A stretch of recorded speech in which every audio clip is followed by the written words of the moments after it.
никол пашинян раҳбари мухолифони арманистон рӯзи сешанбе 1 май пас аз он ки натавониста аз парлумон барои мақоми сарвазирӣ раъи лозимро ба даст биёрад ба коршикании саросарӣ дар ин кишвар даъват кард.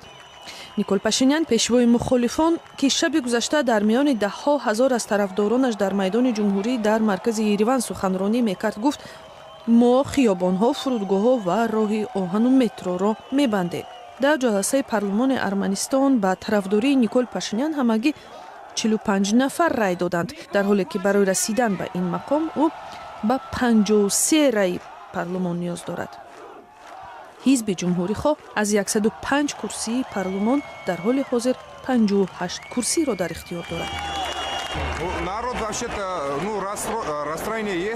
мардум ғамгин аст, вале ин ниҳояти амр набуда фақат оғози мубориза аст.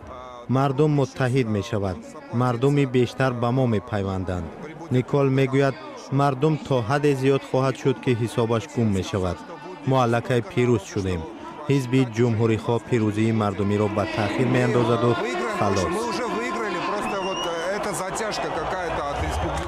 таҳаввулоти нав дар амри расидан ба қудрат дар Арманистон дар ҳолест ки эътирозҳои густурдаи мухолифон алайҳи Серж Саркисян боис шуд то вай аз мақоми нахуствазирӣ истеъфо диҳад.